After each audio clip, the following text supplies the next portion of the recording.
Mesdames et messieurs, bonjour et bienvenue dans cette nouvelle édition de Pourquoi la Chine?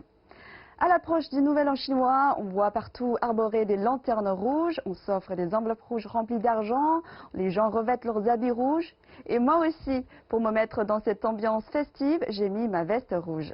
Cette couleur rouge, qui symbolise le bonheur et la chance, se retrouve dans la plupart des ornementations et des représentations porte-bonheur dans la culture chinoise. C'est bien ce dont on va parler aujourd'hui, la couleur rouge, probablement la couleur préférée des Chinois.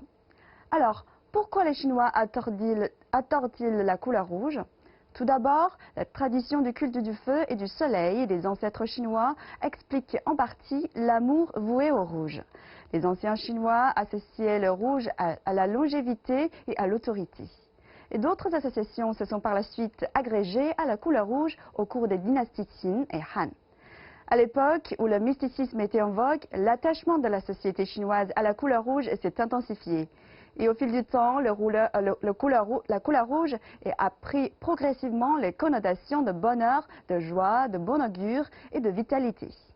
En effet, depuis les temps anciens, les Chinois utilisent la couleur rouge qui était à l'époque impériale hautement appréciée et apparaissait souvent sur les habits et l'architecture de la famille royale, car elle incarnait la prospérité, la richesse ainsi que le privilège. Parmi les gens ordinaires, qui portaient généralement du bleu, du gris et du noir, la couleur rouge se retrouvait communément dans l'ornementation de leur maison. Les cadres de fenêtres et les portes étaient souvent affublés de décorations rouges. Lanternes, couplets, caractères du bonheur sur fond rouge, censés attirer le bon augure et écarter les mauvais esprits.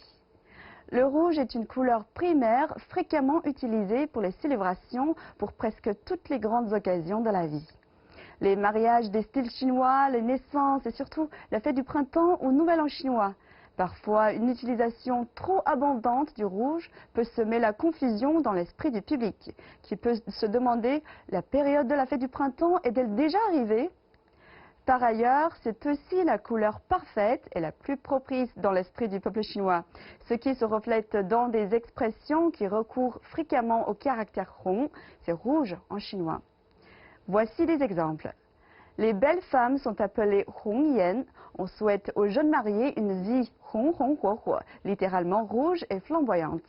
On dira de quelqu'un qui est populaire qu'il est très Hong. Comme on l'a dit, la couleur rouge a acquis ses caractéristiques au cours des millénaires et elle fait partie intégrante de la vie des Chinois. Elle est aujourd'hui la couleur représentative et nationale de la Chine. Elle a même été consacrée par les Français au travers de leur expression rouge chinois. Et c'est d'ailleurs en rouge que s'est illuminée la Tour Eiffel pour l'année de la culture chinoise en France, au ravissement des visiteurs venus des 4 coins du monde. Si vous aussi vous êtes attaché à cette couleur, n'hésitez pas à laisser vos commentaires sur nos réseaux sociaux et à m'envoyer des questions sur la Chine à mon adresse mail.